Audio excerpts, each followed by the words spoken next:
আসসালামু আলাইকুম রহমতুল্লাহ। আমি মাহমুদুল হাসান শাহেদ আপনাদের স্বাগত জানাই সাহিত্যবিদ ইউটিউব চ্যানেলে। আশা করি আপনারা সকলে ভালো আছেন। আজ আমরা শুনব একটি বিশেষ বই, মুক্তির পয়গাম। এই বইটি লিখেছেন ইবনে মাসুম এবং প্রকাশনায় আইসিএস পাবলিকেশন। এই বইটিতে আমরা আলোচনা করা হয়েছে অনেক গুরুত্বপূর্ণ বিষয় নিয়ে, যা একজন মুসলমান হিসেবে জানা ও বোঝা আমাদের সকলেরই দরকার। যেমন, কেন সমাজে অশান্তি বাড়ছে, মুক্তির সঠিক পথ কী, ইসলামের মৌলিক বিশ্বাস, প্রকৃত মুসলমান কারা, ইবাদত, জিহাদ এবং আমাদের দায়িত্ব, আজকের মুসলমানদের বিপর্যয়ের মূল কারণ, কিশোরদের দায়িত্ব ও ইসলামের বিস্তার। এই অডিও বুকের মাধ্যমে আমরা চেষ্টা করব বইয়ের প্রতিটি অধ্যায়ের মূল ভাবগুলো সহজভাবে তুলে ধরতে, যেন আপনি মনোযোগ দিয়ে শুনতে ও বুঝতে পারেন। তাহলে চলুন দেরি না করে আমরা শুরু করি মুক্তির পয়গাম। মুক্তির পয়গাম বইটি রচনা করেছেন ইবনে মাসুম, আইসিএস পাবলিকেশন, ঢাকা। মুক্তির পয়গাম। কি সুন্দর এই পৃথিবী, চোখ জুড়ানো বিস্তীর্ণ শ্যামল শস্যক্ষেত, গাছের ডালে ডালে রং বেরঙের ফল ফুল, তারই মাঝে রং বেরঙের পাখ পাখালি প্রজাপতির মনোভোলানো খেলা। মন জুড়িয়ে যায় বিরাট আকাশটার দিকে তাকিয়ে থেকে। মেঘের কোলে ভেসে বেড়াচ্ছে স্বাধীন ডালামেলা পাখিরা, রোদ হাসছে ঝিকমিক। কি সুন্দর এই সৃষ্টি, কি বিরাট বিস্ময়কর এই সৃষ্টির এই সৌন্দর্য উপভোগ করে শেষ করা যায় না। এর সীমা সংখ্যা গুণে শেষ করা যায় না। বিশ্বের প্রতিটি অণু পরমাণু মেনে চলছে আল্লাহর আইন। এ শৃঙ্খলার কোনো ব্যতিক্রম নেই। আর এজন্যই এই বিশ্বজগৎ এত সুন্দর। বিরাট এই বিশ্বজগতে বিরাজ করছে অনাবিল শান্তি, ঐক্য আর শৃঙ্খলা। মানুষ এই দুনিয়ার সুন্দরতম সৃষ্টি, আশরাফুল মাখলুকাত বলা হয় তাকে। অন্যান্য সৃষ্টি থেকে আলাদা তার মর্যাদা, বিশেষ তার স্থান। মানুষ এই দুনিয়ায় আল্লাহর খলিফা বা প্রতিনিধি। আল্লাহ মানুষকে দিয়েছেন জ্ঞান বিবেক, দিয়েছেন ভালো মন্দ বুঝবার ক্ষমতা।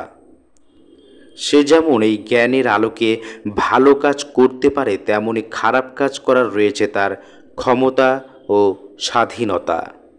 কিন্তু কেন আল্লাহ মানুষকে এই বিশেষ মর্যাদা দিলেন? কেন দিলেন এমন স্বাধীনতা? এর পিছনে রয়েছে আল্লাহর এক মহান উদ্দেশ্য।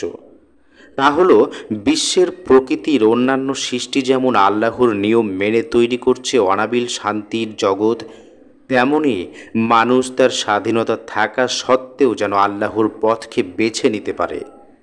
খারাপ কাজ করার ক্ষমতা ও স্বাধীনতা থাকা সত্ত্বেও যাতে নিজের ইচ্ছায় আল্লাহর আইনের গোলামিকে বরণ করে নিতে পারে। আর তারই ফলে তাদের জীবনে নেমে আসবে শান্তি। পৃথিবীতে গড়ে উঠবে এক সুন্দর শান্তিপূর্ণ সমাজ। 4 নং পৃষ্ঠা থেকে পড়ছি। অশান্তির কারণ। কিন্তু এই দুনিয়ার দিকে তাকালে আমরা দেখতে পাই মানুষে আজ সৃষ্টি হয়েছে ভেদাভেদ, হানাহানি, হিংসা, বিদ্বেষ। অমানুষের সমাজে সে ঐক্য কোথায় সে শান্তি? এর কারণ কি? আগেই বলা হয়েছে, ভালো ও মন্দ কাজ করার ইচ্ছাটা পুরোপুরি মানুষের। আল্লাহ মানুষের উপর জোর করে তার বিধান চাপিয়ে দিতে চান না, বরং আল্লাহ দেখতে চান মানুষ তার নিজের ইচ্ছায় তার বিধান বা এই শান্তির পথকে বেছে নেয় কিনা। যখন মানুষ এই স্বাধীনতার অপব্যবহার করে আল্লাহর পথ থেকে সরে গেছে, তখনই নেমে এসেছে মানুষের জীবনে বিপর্যয় ও অশান্তি। মুক্তির পথ। তাহলে কি মানুষকে এই অশান্তি সৃষ্টির জন্য আল্লাহ সৃষ্টি করেছেন? বিভেদ ও বিশৃঙ্খলার জন্য সৃষ্টি করেছেন? কঠিন ও জটিল এই পৃথিবীতে মানুষকে পথের সন্ধান না দিয়েই ছেড়ে দিয়েছেন? না, কখনো তা হতে পারে না। আল্লাহ তো দয়াময় ও মেহেরবান। যে আল্লাহ বিশাল এই পৃথিবীর সব কিছু সৃষ্টি করেছেন আমাদের সুখ স্বাচ্ছন্দ্যের জন্য, যে আল্লাহ সব মানুষকে বাঁচিয়ে রেখেছেন আলো বাতাস আর খাবার দিয়ে, সে আল্লাহই মানুষকে বাতলে দিয়েছেন সরল শান্তির পথ, সিরাতুল মুস্তাকিম। কোন পথে চললে মানুষ পাবে শান্তি, কোন পথে আসবে মানুষের মর্যাদা, কোন পথে চললে মানুষ তার দায়িত্ব পালন করতে পারবে, তা তিনি সৃষ্টির সাথে সাথে জানিয়ে দিয়েছেন মানুষকে। শিখিয়ে দিয়েছেন প্রথম মানুষ হজরত আদম আলাইহিসাল্লামকে। হজরত আদম আলাইহিসাল্লাম তার গোটা জীবন সেইভাবে চালিয়েছেন, তার পুত্র পরিজনকেও সেইভাবে পরিচালনা করেছেন। তারপর দিন দিন মানুষের সংখ্যা বাড়তে লাগলো, ছড়িয়ে পড়ল মানুষ পৃথিবীর আনাচে কানাচে।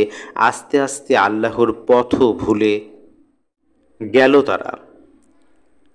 4 নং পৃষ্ঠা। রহমানুর রহিম আল্লাহ আবার মানুষকে মুক্তির পথ বাতলিয়ে দিতে চাইলেন। তিনি মানুষের মধ্য থেকে বিশেষ কিছু মানুষকে মনোনীত করলেন। এই মনোনীত বান্দারা হলেন নবী ও রাসূল, এবং সেই বাতলিয়ে দেয়া পথের নাম ইসলাম। আল্লাহর এই মনোনীত বান্দারা তার হুকুম নিজেরা মেনে চলেছেন আর তাদের যুগের সাধারণ মানুষদেরকে দেখিয়ে দিয়েছেন, দেখো এইভাবে চলো, এইভাবে নিজেদের জীবনকে গড়ে তোলো, সমাজকে গড়ে তোলো। শুধু মুখে মুখে নয়, কাজের মাধ্যমে তারা বুঝিয়ে দিয়েছেন আল্লাহর পথ কোনটি। তাই ইসলাম শুধুমাত্র একটি ধর্মের নাম নয়, ইসলাম আল্লাহর মনোনীত শান্তির পথ, এই দুনিয়ায় মানুষের জীবন যাপনের পথ নির্দেশ। সর্বশেষ নবী হলেন আমাদের প্রিয় রাসূল হজরত মুহাম্মদ মুস্তাফা সাল্লাল্লাহু আলাইহি ওয়াসাল্লাম। তিনি সকল নবীর মধ্যে শ্রেষ্ঠ নবী। আল্লাহ তার কাছে যে বাণী পাঠিয়েছেন তা হলো আল কোরআন। কোরআন আজও হুবহু আমাদের মাঝে আছে, অথচ অন্যান্য নবীদের শিক্ষা আজ আমরা আর অক্ষত অবস্থায় নেই। তাই আল্লাহর দেখানো পথ আমরা এখন একমাত্র হজরত মুহাম্মদ সাল্লাল্লাহু আলাইহি ওয়াসাল্লামের কাছ থেকে পেতে পারি। ইসলাম বলতে আমরা এখন যা বুঝি তা হলো হজরত মুহাম্মদ সাল্লাল্লাহু আলাইহি ওয়াসাল্লামের কাছ থেকে দেয়া শিক্ষা দীক্ষা। বন্ধুরা, ছোট্ট একটি নোটিশ। আপনারা জানেন আমাদের সাহিত্যবিদের কার্যক্রম আপনাদের ভালোবাসা আর সহযোগিতার ওপরই টিকে আছে। অনেকে আছেন যারা এক কাপ চা খাওয়ার মতো সামান্য অর্থ দিয়ে সহযোগিতা করেছেন, তাদের সবার প্রতি আমরা আন্তরিক কৃতজ্ঞতা প্রকাশ করছি। আপনাদের এই ছোট ছোট সহযোগিতায় আমাদের কাজকে ধরে রাখতে সাহায্য করছে, নতুন নতুন অডিও বুক বানাতে উৎসাহ দিচ্ছে। আপনিও যদি আমাদের পাশে দাঁড়াতে চান তাহলে নিচের বিকাশ নাম্বারে সাধ্য অনুযায়ী হাদিয়া পাঠাতে পারেন। আল্লাহ যেন আপনাদের এই ছোট্ট সাহায্যকে কবুল করেন এবং উত্তম প্রতিদান দেন। চলুন এখন আমরা ফিরে যাই বইয়ের পরবর্তী অংশে। মানুষের মন গড়া মতবাদ। আল্লাহর দেখানো এই মুক্তির পথকে বাদ দিয়ে মানুষ নিজে নিজে তার চলার পথ রচনার চেষ্টা করেছে বহুবার। কেউ বলেছে এই পৃথিবীর কোনো সৃষ্টিকর্তা নেই, এ দুনিয়াটাই সব, দুনিয়ার সুখ শান্তি সব, অতএব খাও দাও ফুর্তি করো। আর এই জন্য অন্যকে ঠকিয়ে বড়লোক হওয়া অন্যায় নয়। শ্রমিককে খাটিয়ে তোমার টাকাকে আরও বাড়াও, কিন্তু তাদেরকে ঠকানো কোনো ক্ষতি নেই। কে তোমাকে আটকাবে, পরকাল তা তো নেই। এই ধরনের চিন্তা বা মতবাদের নাম হলো পুঁজিবাদ। পুঁজিবাদ সমাজে এক দলের ঘাম আর রক্তের বদলে বড়লোক হলো অন্য এক দল। 6 নং পৃষ্ঠা। বড়লোকেরা আরও বড়লোক হলো, গরিবরা হলো আরও গরিব। সমাজের সমস্ত কর্তৃত্ব চলে গেল এইসব লোকের হাতে। পুঁজিবাদ তাই কোনো শান্তির দিশা দেখাতে পারল না মানুষকে। এই অন্যায় ও বেইনসাফির বিরুদ্ধে সাধারণ মানুষ ক্ষেপে উঠল। ক্ষেপে উঠল শ্রমিকরা, ক্ষেপল সাধারণ কৃষকরা। ধীরে ধীরে গড়ে উঠল আরও একটা মতবাদ, তার নাম কমিউনিজম। এই মতবাদের হোতারা বলল, দেখো, মানুষ ধনের জন্য অন্যের উপর জুলুম করে, অতএব সকলের নিজস্ব সব সম্পদ কেড়ে নাও, সকলের সম্পদ কেড়ে নিয়ে গড়ে তোলো গরিবদের সমাজ।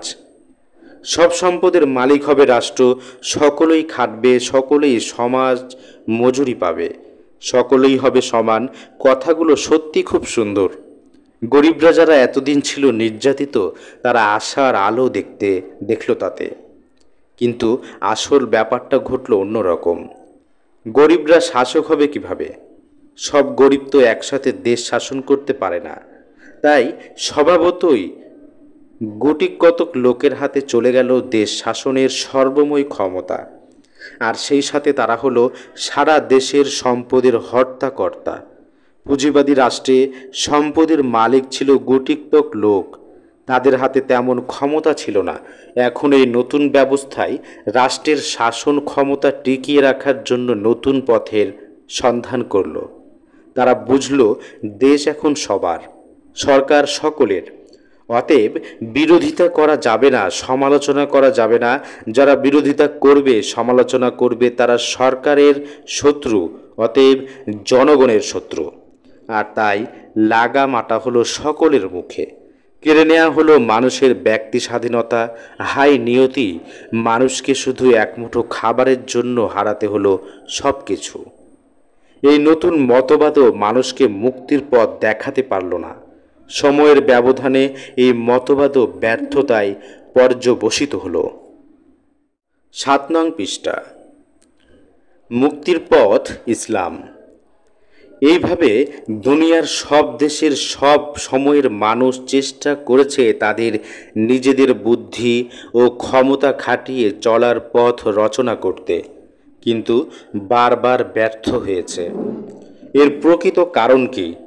এর একটি মাত্র কারণ, মানুষ এই মহা সত্যকে বুঝতে পারেনি যে মানুষের পক্ষে মানুষের জন্য জীবন পথ রচনা করা সম্ভব নয়। মানুষের সীমিত জ্ঞান, বুদ্ধি ও অভিজ্ঞতা দ্বারা এমন কোনো পথ রচনা করা সম্ভব নয় যা সব যুগের, সব দেশের সকল মানুষের মুক্তি ও কল্যাণের পথ দেখাতে পারে।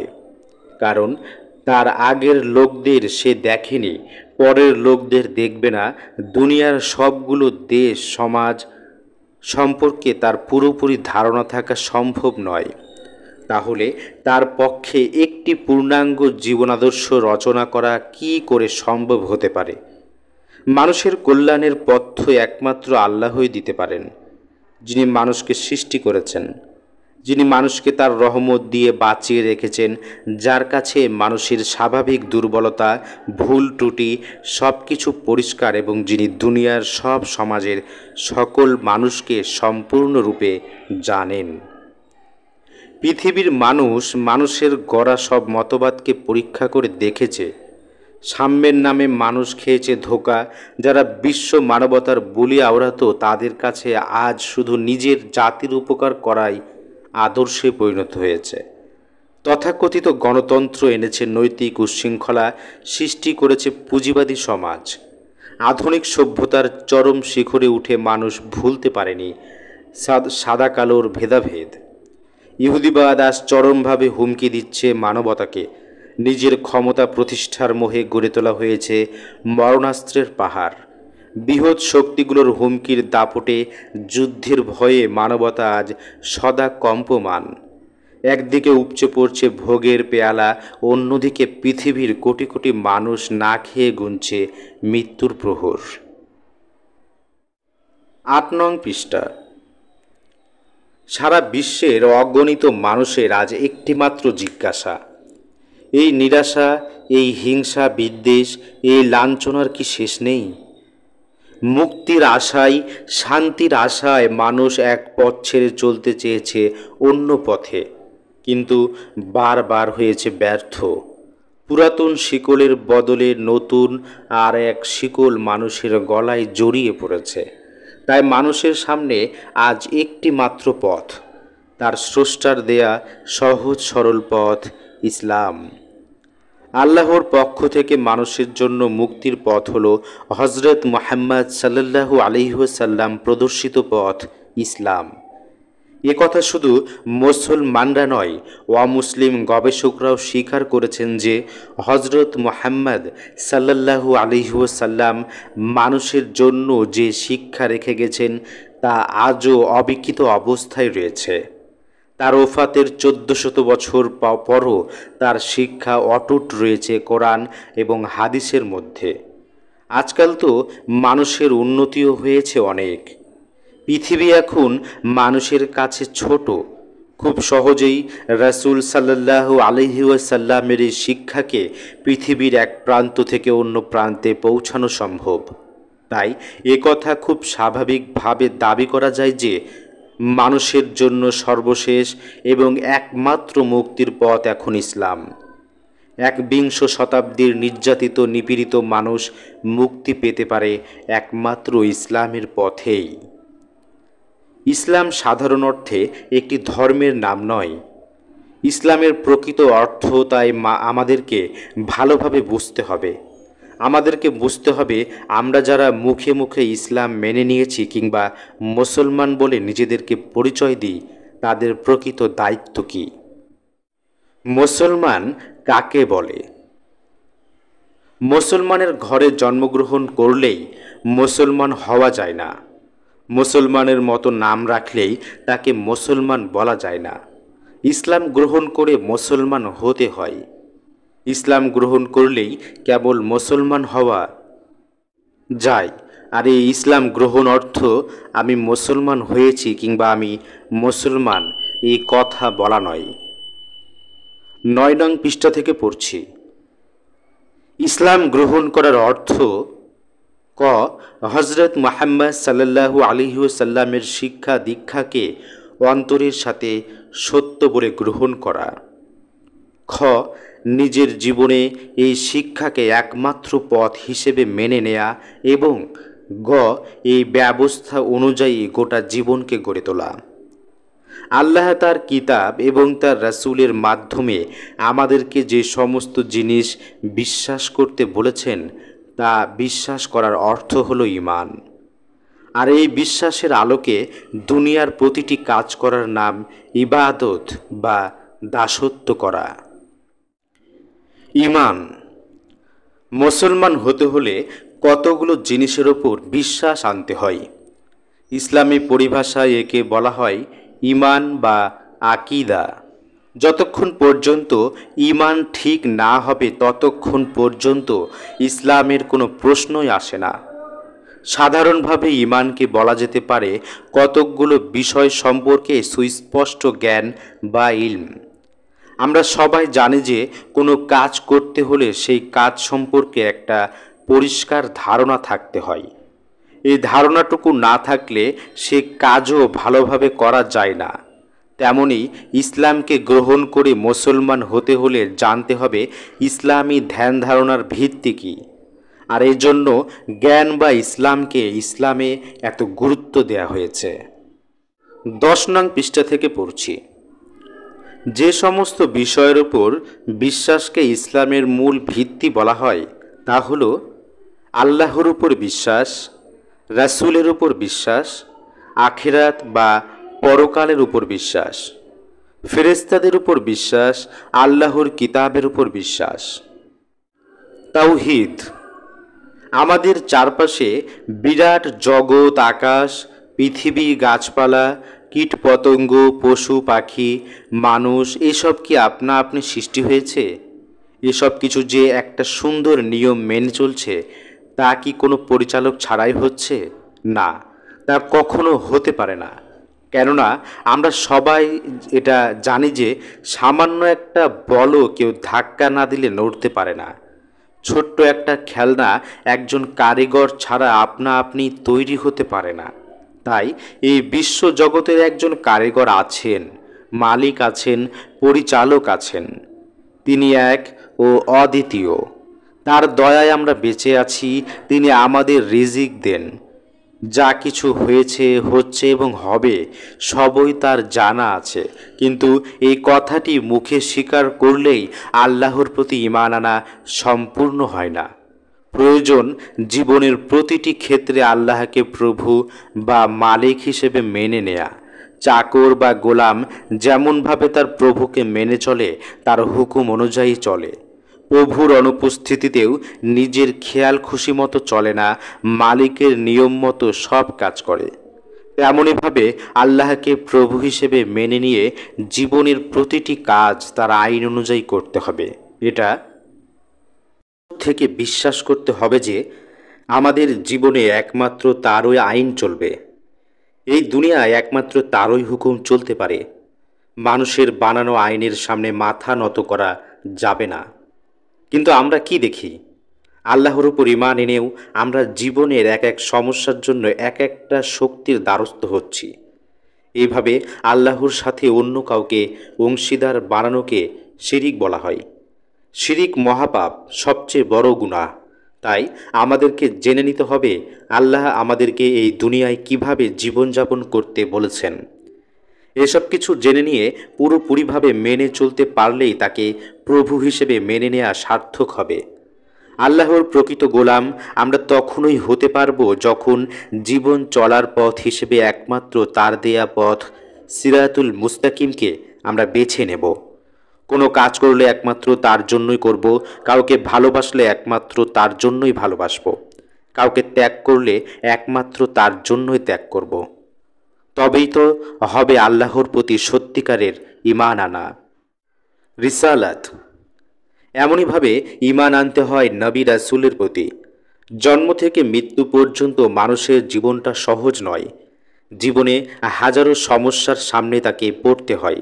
আর তখনই প্রশ্ন আসে, কোনটা ঠিক কোনটা ভুল, কোনো কাজ করতে হবে আর কোনটা থেকে বিরত থাকতে হবে। দুনিয়ার এই সব ব্যাপার সকলে সমান বুঝে না। তাই এমন একজনের নিকট থেকে তা জেনে নিতে হবে যিনি সব কিছু ভালোভাবে জানেন। মানুষের জীবনের সব সমস্যার সমাধান একমাত্র আল্লাহ দিতে পারেন।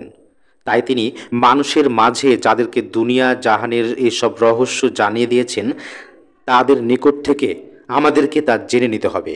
জীবনের পথে তারাই আমাদের নেতা, আর এই নেতারাই হলেন নবী রাসূল। বিভিন্ন যুগে বিভিন্ন সমাজে আল্লাহ তার নবী রাসূলকে পাঠিয়েছেন তার বাণী দিয়ে। শেষবারের মতো যিনি আল্লাহর কাছ থেকে শান্তির পথ নির্দেশ নিয়ে এসেছিলেন তিনি নবী মুহাম্মদ সাল্লাল্লাহু আলাইহি ওয়াসাল্লাম। পৃষ্ঠা নং 12। আমরা তার উম্মত বা অনুসারী, কিন্তু এতটুকু বিশ্বাস করার মধ্যে কোনো কল্যাণ নিহিত নেই। রাসূলের প্রতি বিশ্বাস আনার প্রকৃত অর্থ হচ্ছে নিজের জীবনকে পথের দিশারি বা নেতা হিসেবে তাকে মেনে নেয়া। রাসূলের শিক্ষা দীক্ষার ওপর দৃঢ়ভাবে বিশ্বাস এনে তার দেখানো পথে দৃঢ়পদে এগিয়ে যাওয়া। হযরত মুহাম্মদ সাল্লাল্লাহু আলাইহি ওয়াসাল্লামকে শেষ এবং শ্রেষ্ঠ রাসূল হিসেবে মেনে নেয়ার অর্থই হলো এই কথা মেনে নেয়া যে কিয়ামত পর্যন্ত তিনিই আমাদের নেতা, তিনি আমাদের মুক্তির দিশারি। মানবতার মুক্তি একমাত্র তার দেখানো পথেই আসতে পারে। আখিরাত, আল্লাহ ও রাসূলের উপর ঈমান আনার পর আমাদেরকে আরেকটি বিষয়ের প্রতিও ঈমান আনতে হয়। তা হলো এই যে দুনিয়ার এই জীবনই শেষ নয়। মানুষ এই দুনিয়ায় ভালো বা মন্দ কাজ করলে তার ফল দুনিয়ার মধ্যেই সীমাবদ্ধ নয়, বরং জীবনের প্রতিটি কাজের জন্যে মৃত্যুর পর পরকালেও তাকে জবাবদিহি করতে হবে এবং তখনই তাকে চূড়ান্ত ফলাফল দেয়া হবে। ভালো কাজের জন্য পাবে বেহেশত আর খারাপ কাজের জন্য পাবে দোজখ। এসবের উপর বিশ্বাসের অর্থ হলো আখিরাতের প্রতি ঈমান। এই ঈমানও সত্যিকারভাবে সম্পূর্ণ হবে তখন যখন জীবনের সব কিছুতে সব সময়ে পরকালের প্রতি ঈমানকে কাজে লাগানো হবে। আখিরাতের প্রতি ঈমান না থাকলে, আল্লাহর কাছে জবাব দেওয়ার ভয় না থাকলে মানুষ কখনো ভালো মানুষ হতে পারে না। যে কাজই সে করবে নিজের খেয়াল খুশি মতো করবে। খারাপ কাজ করতে, মানুষ ঠকাতে, মানুষের উপর জুলুম করতে, দেশের ক্ষতি করতে সে কোনো পরোয়াই করবে না। ধীরে ধীরে সব মানুষ সৎ, অসৎ চরিত্র ও খারাপ প্রকৃতির হয়ে গড়ে উঠবে। দুনিয়ায় নেমে আসবে সীমাহীন অশান্তি। যখন মানুষ ঈমান আনে আখিরাতের প্রতি, তখন আল্লাহর কাছে জবাব দিতে হবে এই ভয় নিয়ে সে কাজ করে। তখন তার দ্বারা কোনো খারাপ কাজ হতে পারে না। সে হয়ে ওঠে এক সুন্দর আর আদর্শ মানুষ। কিতাব ও ফেরেশতা। আল্লাহ নবীদের কাছে যে বাণী পাঠিয়েছেন তাকে ওহী বলা হয়। ওহীর মাধ্যমে আল্লাহ অনেক নবীর কাছে কিতাব পাঠিয়েছেন। যেমন হজরত মুসা আলাইহিসাল্লামের কাছে এসেছে তাওরাত, হজরত দাউদ আলাইহিসাল্লামের কাছে জাবুর এবং হজরত ঈসা আলাইহিসাল্লামের কাছে ইনজিল। এমনইভাবে সর্বশেষ নবী হজরত মুহাম্মদ সাল্লাল্লাহু আলাইহিসাল্লামের কাছে যে কিতাব এসেছে তার নাম আল কোরআন। কোরআনে রয়েছে মানুষের জন্য আল্লাহর হুকুম আহকাম। আমাদের জীবনকে সুন্দরভাবে গড়ে তোলার জন্য, দুনিয়ায় এক সুখী সুন্দর সমাজ গড়ে তোলার জন্য মৌলিক নিয়মনীতি এসেছে এই কোরআনে। আর আল্লাহর নবী কোরআনের আলোকেই নিজের জীবনকে গড়ে তুলেছিলেন। এই কোরআনের দেখানো পথে কায়েম করেছিলেন এক সুন্দর ইসলামী সমাজ। সেই কোরআনকে কি আমরা তেমনইভাবে আমাদের জীবনে গ্রহণ করেছি? আমরা কি কোরআনের পথে নিজেদেরকে এবং সমাজকে গড়ে তোলার চেষ্টা করেছি? না, বরং অতি ভক্তির সাথে কোরআনকে ত্বকের উপর তুলে রেখেছি।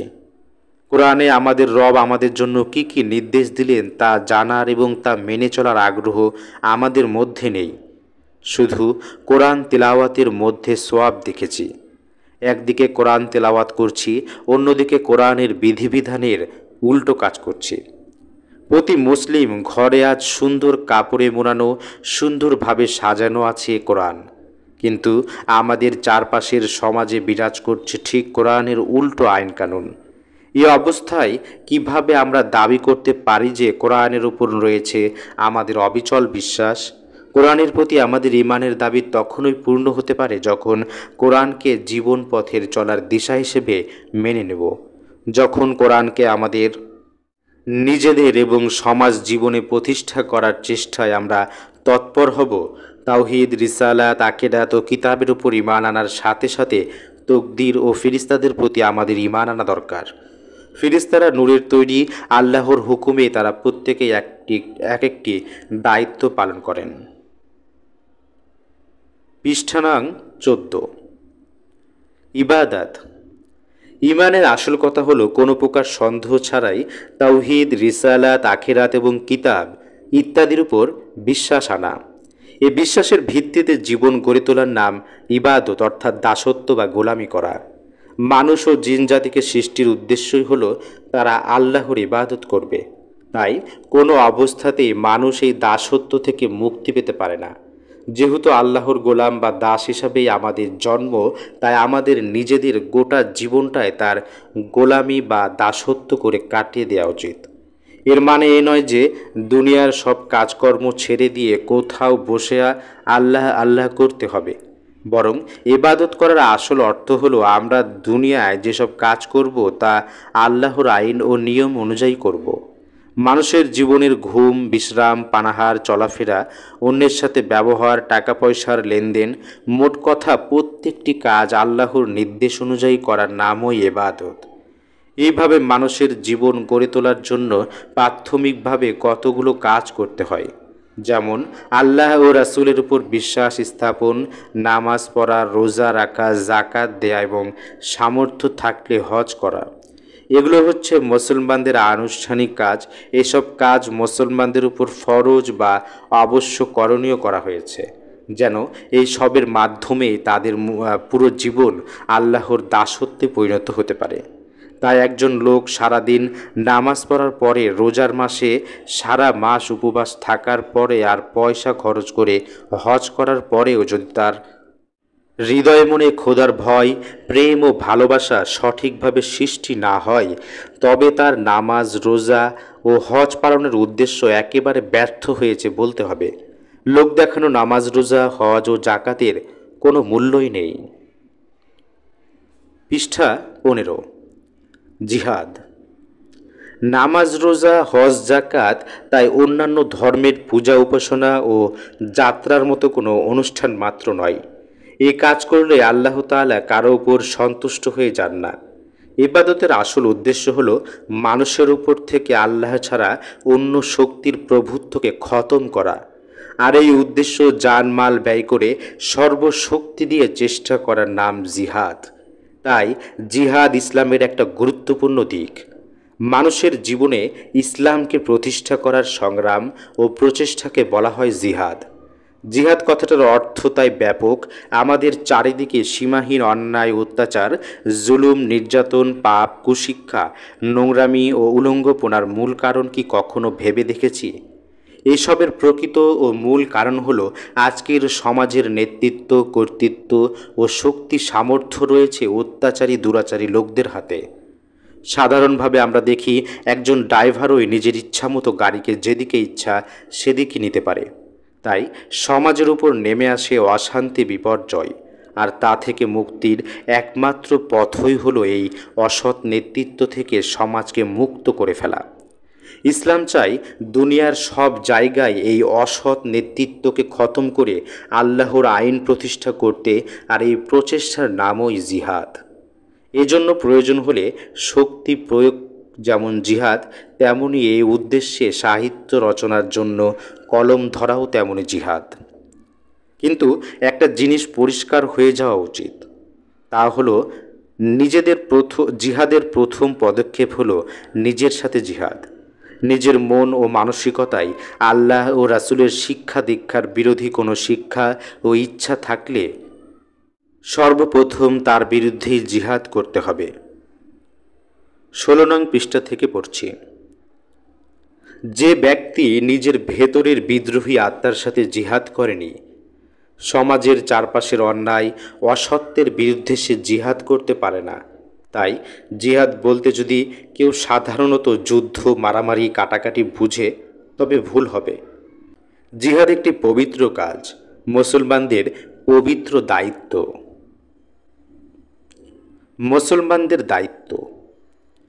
মুসলমানদের দায়িত্ব তাই নিজেদের জীবনে ইসলামকে প্রতিষ্ঠা করার সাথে সাথে দুনিয়ার সব ক্ষেত্রে আল্লাহর আইনকে কার্যকরী করা। মুসলিম জীবনের মিশন কি তা সুন্দরভাবে আল্লাহ বলে দিয়েছেন কোরআনের সূরা আল হজ্জে। মুসলমানদের দায়িত্বের কথা স্মরণ করিয়ে দিয়ে বলা হয়েছে, হে ঈমানদাররা, রুকু করো, সিজদা করো এবং ইবাদত করো তোমাদের প্রভুর, আর সৎ কাজ করতে থাকো, তবেই তোমরা লাভবান হবে, এবং জিহাদ করো আল্লাহর পথে যেভাবে জিহাদ করা উচিত। তিনি তোমাদের এই দিন বা পথ পছন্দ করে দিয়েছেন এবং এই ব্যাপারে তোমাদের উপর কোনো কঠোরতা আরোপ করা হয়নি। এত তোমাদের পিতা ইব্রাহিমের পথ, পূর্ব থেকেই তিনি তোমাদের নাম মুসলমান রেখেছেন এবং এই কেতাবেও সেই নাম রাখা হয়েছে, যেন রাসূল তোমাদের প্রতি সাক্ষী হতে পারেন এবং তোমরা মানবজাতির প্রতি সাক্ষী হতে পারো। অতএব তোমরা নামাজ কায়েম করো ও যাকাত দিতে থাকো এবং আল্লাহকে শক্ত করে ধরো, তিনি তোমাদের রক্ষাকর্তা, তিনি অতুলনীয় মুরব্বী এবং অদ্বিতীয় সাহায্যকারী। সূরা হজ আয়াত 77 থেকে 78। আল্লাহ বলেছেন, মুসলমানদের কাজ হলো একমাত্র তারই গোলামি করা। এজন্য তাদের নিজেদেরকে ভালোভাবে গড়তে হবে। আল্লাহ যখন ভালো কাজ করতে বলেছেন তখন এটা স্পষ্ট যে খারাপ কাজ থেকে বিরত থাকতে হবে। ব্যক্তিগতভাবে একজন মুসলমানকে এই কাজ করতে হবে নিজের জন্য এবং সেই সাথে সমাজে এক বিরাট দায়িত্ব পালনের জন্য। 17 নং পৃষ্ঠা থেকে পড়ছি। নিজেকে প্রস্তুত করার পর মুসলমানদের আদেশ করা হয়েছে জিহাদ করার। তারা ন্যায় কাজে আদেশ দেবে এবং সেই সাথে অন্যায় কাজে দেবে বাধা, যাতে করে আল্লাহর আহ্বান চারিদিকে ছড়িয়ে পড়তে পারে এবং মানুষ যুক্তি ও বিবেক খাটিয়ে ইসলামকে গ্রহণ করতে পারে। কিন্তু দেখা যায় সমাজের কুসংস্কার, খারাপ নেতৃত্ব এ পথে বাধা সৃষ্টি করে। তখন শেষ ব্যবস্থা হিসেবে তরবারিও ধরতে হয়। নবী রাসূলরা এই দায়িত্ব পালন করেছেন। তারা এই দায়িত্ব পালন করে তাদের অনুসারীদেরকে এই কাজে বুঝিয়ে দিয়ে গেছেন। এখন এই দায়িত্ব তাদের অনুসারীদের। এই দায়িত্ব যারা পালন করবে, দুনিয়ায় তারা পাবে সম্মান আর আখিরাতে পাবে উত্তম পুরস্কার।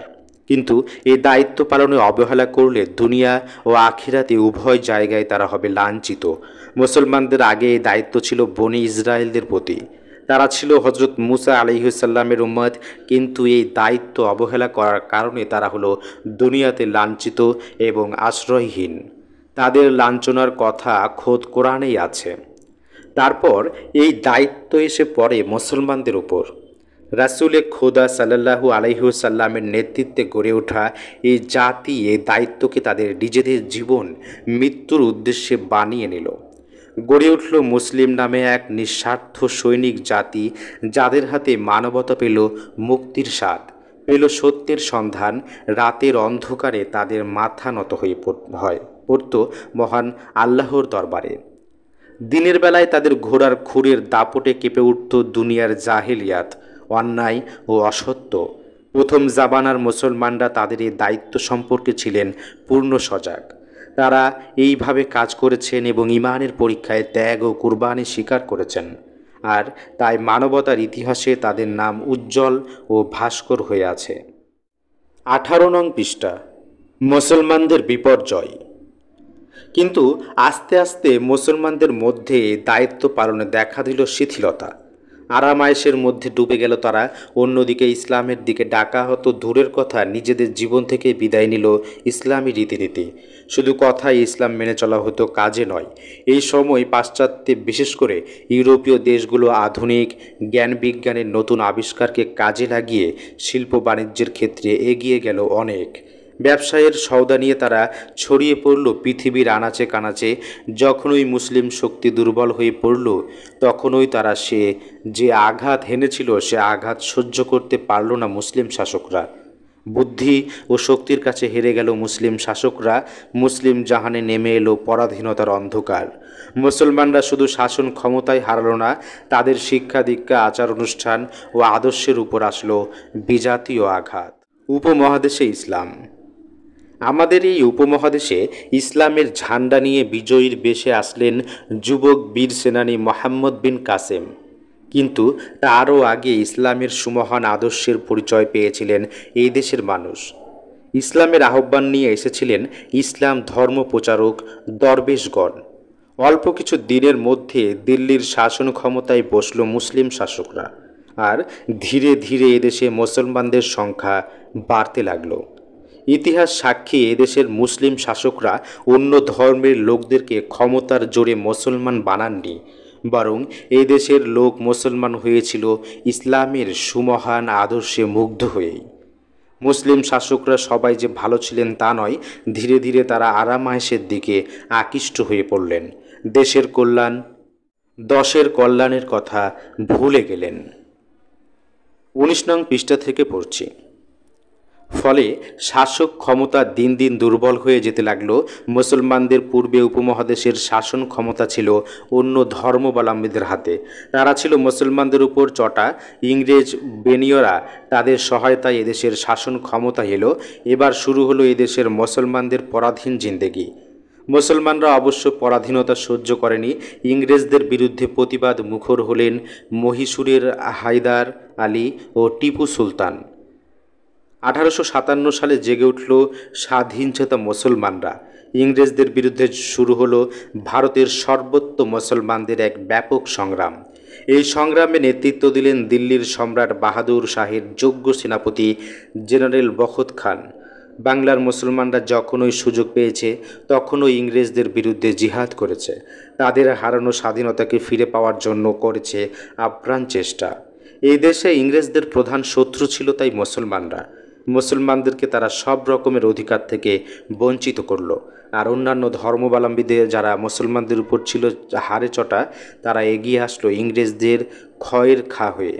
মুসলমানদের অবস্থা হলো আরও কহিল, কিন্তু শিকল দিয়ে মানুষ কোন দিকে অন্য মানুষকে শতাব্দীর পর শতাব্দী বেঁধে রাখতে পারে না, আর সেই শিকল ভাঙার ইতিহাস সবারই জানা। 1947 সালে সৃষ্টি হলো পাকিস্তান। এই দেশের মুসলমানরা চেয়েছিল একটা ইসলামী সমাজ কায়েম করবে, কিন্তু দুর্ভাগ্য উপমহাদেশের মুসলমানদের পাকিস্তানের শাসন ক্ষমতায় যারা এলো তারা মুসলমানদের স্বপ্ন বাস্তবায়িত হতে দিল না। তারা মুখে মুখে শুধু ইসলামের কথা বললেও ইসলামকে প্রতিষ্ঠার কোনো বাস্তব প্রচেষ্টাই চালালো না। ইসলামী আদর্শ ও ন্যায়নীতির সাথে বিশ্বাসঘাতকতা করার ফলে দেখা দিল চরম বিপর্যয়। দেশের এক অংশের লোকের উপর চলল জুলুম ও বেইনসাফি। বাঙালি মুসলমানরা যে আশায় পাকিস্তান চেয়েছিল তা তো তারা পেলই না, বরং তারা হলো বহুমুখী জুলুমের শিকার। তাই বাঙালি মুসলমানরা শুরু করলো স্বাধীনতার সংগ্রাম। 1971 সালে অনেক ত্যাগ তিতিক্ষা আর সংগ্রামের ফলে সৃষ্টি হলো স্বাধীন বাংলাদেশ। 20 নং পৃষ্ঠা। বাংলাদেশ বিশ্বের দ্বিতীয় বৃহত্তম মুসলিম দেশ। সারা বিশ্বের মুসলমানদের আশা আকাঙ্ক্ষার সাথে আজ বাংলাদেশের মানুষ জড়িত। আজ সারা দুনিয়ায় প্রায় 120 কোটি মুসলমান। অনেকগুলো দেশের রাষ্ট্র ক্ষমতা মুসলমানদের হাতে, তবুও দুনিয়ার দরবারে মুসলিম আজও চরমভাবে লাঞ্ছিত। সারা বিশ্বের নিপীড়িত মানবতার মুক্তি সনদ আল কোরআন যাদের ঘরে, সেই জাতিকে আজ বিশ্বের মানুষের দুয়ারে দুয়ারে হাত পেতে বেড়াতে হচ্ছে। বাংলাদেশের মুসলমান হিসেবে আমাদের উপর যে দায়িত্ব তা আমরা ভুলে যেতে পারি না। আজ সারা বিশ্বের অবহেলিত লাঞ্ছিত মানবতার মুক্তি একমাত্র ইসলামের পথেই। তাই ইসলামের অনুসারী হয়ে আমরা বসে থাকতে পারি না। আজকের দুনিয়া দ্রুত পরিবর্তনের সাথে দ্রুত গতিতে এগিয়ে চলছে ধ্বংসের পথে। মুসলিম হিসেবে তাই আমাদের দায়িত্ব পালনের পথে আমাদেরকেও দ্রুত পায়ে এগিয়ে আসতে হবে। যতই কঠিন হোক না কেন, এটা আমাদের দায়িত্ব। ধ্বংসের পথ থেকে মানবতাকে মুক্ত করার দায়িত্ব এই যুগের মুসলমানদের। সারা বিশ্বের মানুষের দিকে তাকিয়ে ইসলামকে প্রতিষ্ঠা করার উদ্দেশ্যে এগিয়ে আসতে হবে মুসলমানদেরকে। কাজে লাগাতে হবে মুসলিম জাহানে আল্লাহ যে অসীম সম্পদ দিয়েছেন তা সব। এগিয়ে আসতে হবে মুসলিম যুবক, তরুণ, বৃদ্ধ সবাইকে। এই কাজের জন্য প্রথমেই মুসলিম মিল্লাতকে করতে হবে পুনর্গঠিত, ঐক্যবদ্ধ। বহুদিনের জড়তার ঘোর কাটিয়ে এই জাতির মধ্যে আনতে হবে প্রাণ উদ্দীপনা। মানবতার মুক্তি সৈনিক হিসেবে গড়ে তুলতে হবে জাতিকে এক সুষ্ঠু পরিকল্পনার আলোকে মুসলিম যুবকদেরকে, যাতে তারা এই দায়িত্ব সহজেই বহন করতে পারে। 21 নং পৃষ্ঠা। কিশোরদের দায়িত্ব। একটা সমাজকে গঠন করতে হলে সেই সমাজের সকলকে এগিয়ে আসতে হয়। এগিয়ে আসতে হয় কিশোরদেরকেও। আজকের কিশোররাই আগামী দিনের জাতির ভবিষ্যৎ। তাই আমরা দেখি হজরত মুহাম্মদ সাল্লাল্লাহু আলাইহি ওয়াসাল্লাম যখন মক্কার অন্ধকার সমাজে আলোর মশাল জ্বালাতে অগ্রসর হলেন, তখন তার সাথে কচি কিশোর সাহাবীরাও এগিয়ে এলেন। এ সময় হজরত আলীর রাদিয়াল্লাহু তাআলা আনহুর কিশোর বয়সের। হজরত সবেমাত্র নবুয়াত পেয়েছেন। তিনি তার সমাজের বড় বড় নেতাদেরকে ডাকলেন, সবাইকে বলেন তার সাথী হতে। সকলেই ভয় পেল, কেননা সত্যের পথে চলতে যে হিম্মতের দরকার তা তো আর সকলের মধ্যে থাকে না। কিন্তু কিশোর বালক হজরত আলী রাদিয়াল্লাহু তাআলা আনহু তখন ঘোষণা করলেন, হতে পারি আমি বয়সে সকলের চেয়ে কনিষ্ঠ, আমার গলার আওয়াজ অনেক ক্ষীণ, আমার পা দুটো কচি, এই কঠিন সংগ্রামের পথে চলার যোগ্য নয়, তবুও আমি এই পথ গ্রহণ করলাম। আমি প্রস্তুত এর জন্য জিহাদ করতে। এমনই বহু সংগ্রামী কিশোর সাহাবী রাসূলের সাথে জিহাদে শরিক হয়েছিলেন। ইসলামের বিজয় ইতিহাসেও অনেক বীর কিশোরের কথা আজও সোনার অক্ষরে লেখা আছে।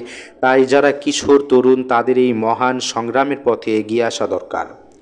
দুস্থ মানবতার দুয়ারে সত্যের পয়গাম পৌঁছাতে, মানুষকে ন্যায়ের পথে এগিয়ে নিতে, সারা বিশ্বকে ইসলামের আলোকে আলোকিত করতে মুসলিম কিশোরদেরকেও আজ এগিয়ে আসতে হবে।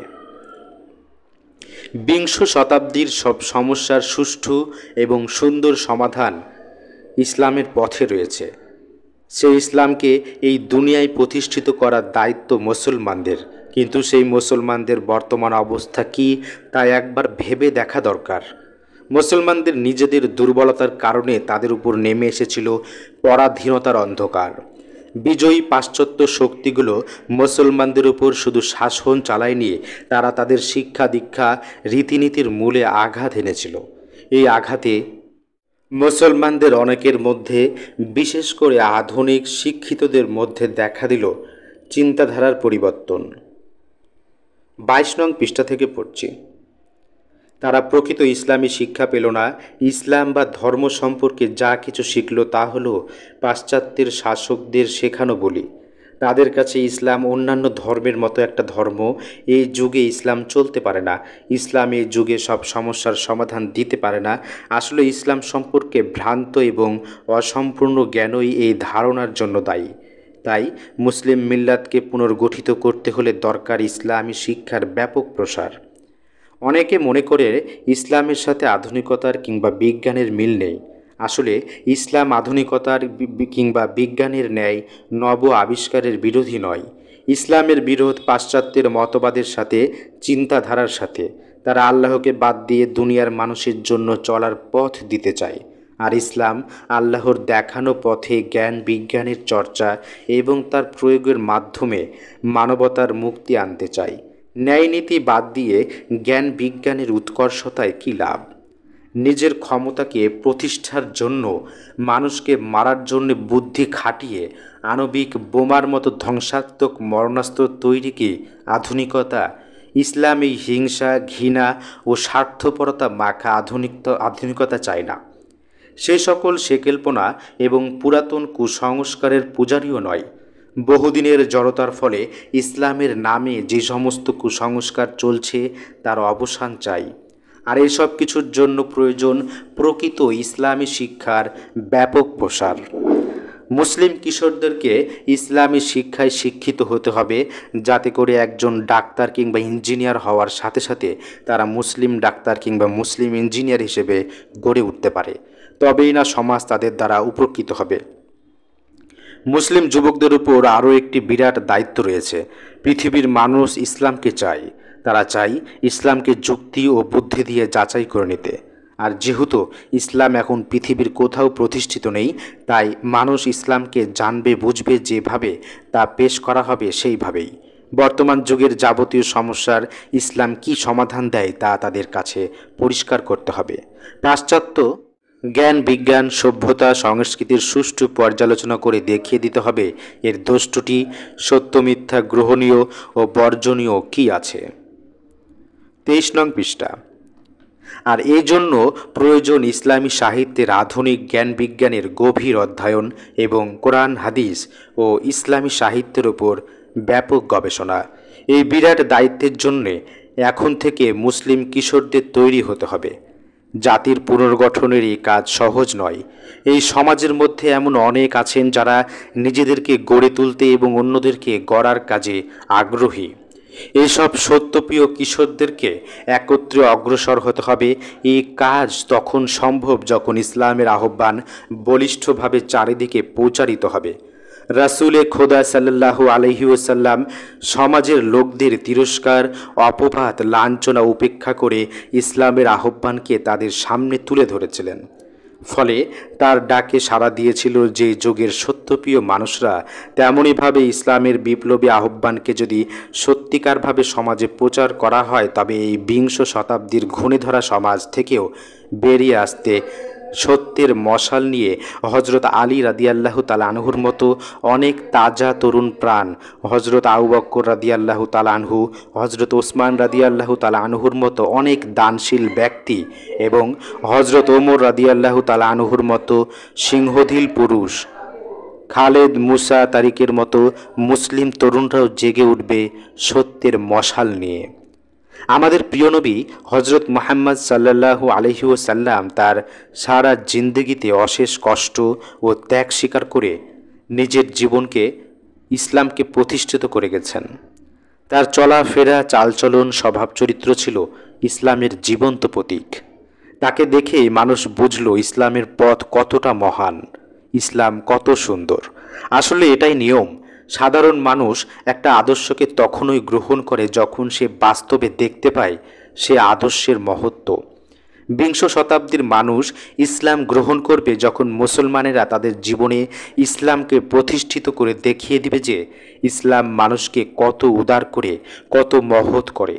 ধূসর মরুর কঠোর হৃদয়ের বিদয়ীনরা যদি ইসলামের দিকে আকৃষ্ট হতে পারে, তবে আজকের 20 শতাব্দীর জ্ঞান বিজ্ঞানের উৎকর্ষ মানুষ কেন ইসলামের দিকে আসবে না?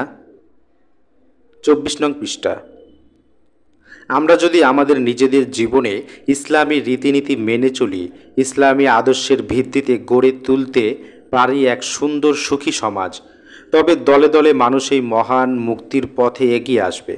তাই মুসলিম তরুণদেরকে আজ নিজেদের জীবনকে ইসলামের রঙে রঙিয়ে তুলতে হবে। আমাদেরকে ইসলামের উজ্জ্বল প্রতীক হতে হবে। তাদের দেখেই মানুষ ইসলামের দিকে আসবে। তাদের কথা শুনে নয়। আর এই জন্য প্রয়োজন অনেক বেশি করে ইসলামী জ্ঞানের চর্চা, ইসলামী চরিত্র গঠন। মুসলিম তরুণদের কাছে তাই উদাত্ত আহ্বান, এসো মানবতার মুক্তির পয়গাম চারিদিকে ছড়িয়ে দিই।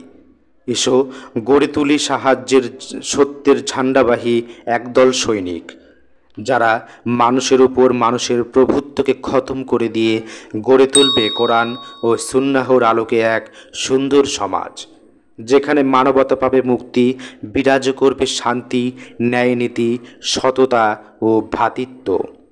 এ উদ্দেশ্যে আমাদের চলতে হবে সুশৃঙ্খল ও সুসংগঠিতভাবে। তৈরি করতে হবে নিজেদের মধ্যে সীসাঢালা প্রাচীরের মতো মজবুত সম্পর্ক। রাসূল সাল্লাল্লাহু আলাইহি ওয়াসাল্লামের দেখানো পথ ধরে আমাদের অগ্রসর হতে হবে, জেনে নিতে হবে সেই আলোকিত পথের ঠিকানা। আলহামদুলিল্লাহ, আজ আমরা মুক্তির পয়গাম বইটি শেষ করলাম। যদিও বইটি মাত্র ২৬ পৃষ্ঠার, তবুও এর প্রতিটি কথাই ছিল ঈমান ও মুক্তির গভীর বার্তা, যা আমাদের জীবনের পথ আলোকিত করে। আপনারা জানেন, আমাদের সাহিত্যবিদের চ্যানেল কার্যক্রম আপনাদের সহযোগিতার উপর নির্ভরশীল। আমাদের অনেক শ্রোতা আছেন যারা ১০-২০ টাকা পাঠিয়েও আমাদের সহযোগিতা করেছেন। তাদেরকে সাহিত্যবিদের পক্ষ থেকে অসংখ্য ধন্যবাদ। আমাদের সহযোগিতা করতে নিচে বিকাশ নাম্বারে সহযোগিতা পাঠাতে পারেন। আপনার ছোট্ট সহযোগিতায় আমাদেরকে এই মূল্যবান কাজ অব্যাহত রাখতে সাহায্য করবে এবং আরও মানুষের কাছে এই ইলম পৌঁছে দিতে সক্ষম করবে। আল্লাহ আপনাদের উত্তম প্রতিদান করুন, আমিন। আরেকটি অনুরোধ, এই বই থেকে পাওয়া গুণগুলো নিজের জীবনে প্রয়োগ করার পাশাপাশি অন্যদেরকেও জানাতে পারেন, শেয়ার করতে পারেন। হয়তো আপনার শেয়ার করা এক ভিডিওই কারোর জন্য আলোর পথ খুলে দিতে পারে ইনশাআল্লাহ। সাহিত্যবিদের সঙ্গে থাকার জন্য আবারও ধন্যবাদ। আসসালামু আলাইকুম ওয়া রাহমাতুল্লাহ।